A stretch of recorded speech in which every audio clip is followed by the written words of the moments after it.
Welcome back, treasures. Today I'm going to use these bottles from the Dollar Tree and I'm going to attempt to make some alcohol ink out of these old used washable markers that my kids had. I've seen people use Sharpies before, and I thought, well, I don't have any Sharpies, but I have these. Let's see how it works. So I'm just going to take the marker part that actually has the color on it out of this hard plastic casing and just put it directly into the bottle. So I took both pieces of the marker, put it right in the bottle, and then I'm just going to fill it with some rubbing alcohol. Now I'm using 91%. I'm not sure, you could probably use a 70%, definitely probably a 99%. I don't know that I'd go anything lower than 70, but you know what, just try. It's not that big of a deal. Doesn't work, then you know it doesn't work. So I'm going to shake it up a little bit. This was kind of an orange color, and it looks like it's going to need to set and soak to dissolve that pigment into the alcohol a little bit.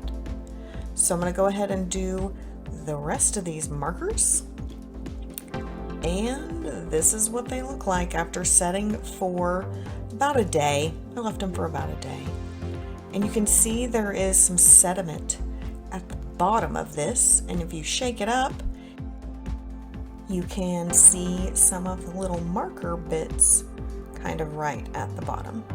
So I'm going to, you see the red, it's even more sediment here, and if I shake it up it looks a little better. I don't see as much bits in it, but still.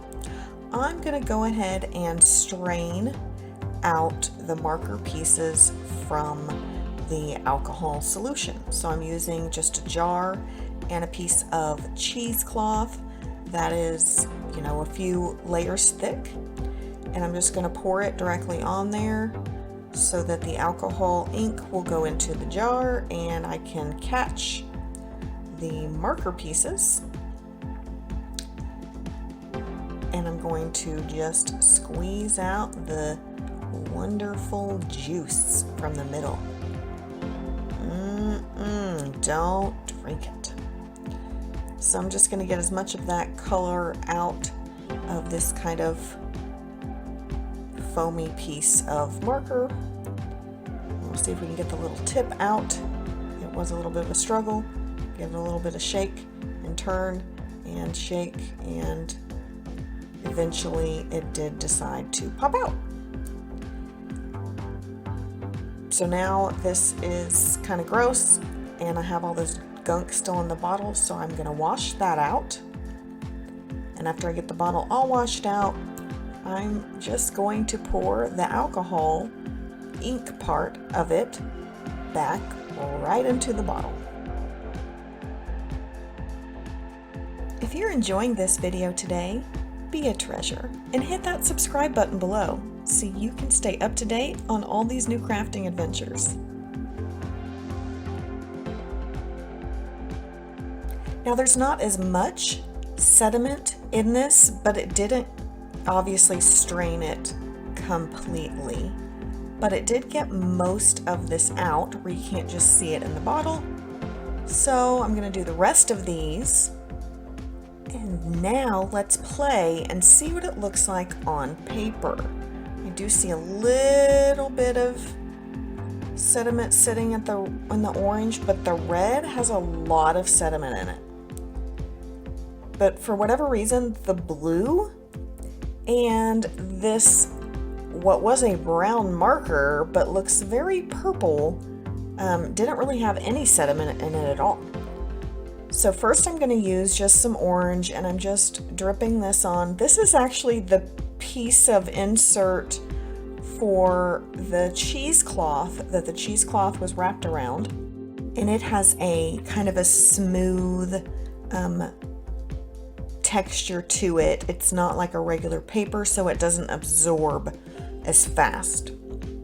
So I'm going to use a little bit of each color here. I got some orange on here. I have some red here, and I can already see that the red looks like it has a separation kind of to it.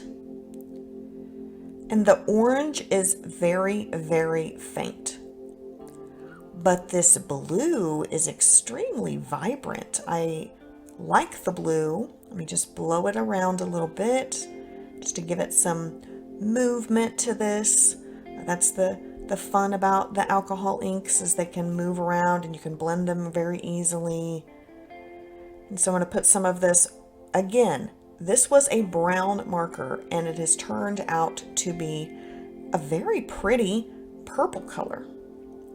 So let's just let this dry and see what our results are going to turn out to be. Okay, I'll come back, and it is now fully dry. Shapes here were completely unintentional, but you can see, look at the red and the way the orange pulls, but the blue, it's more of a consistent color, and this kind of purple, what was brown, isn't consistent, but the red, you can see the little flaky bits of the sediment. However, for paper, I like it. I hope you enjoyed this video today. Till next time, keep crafting.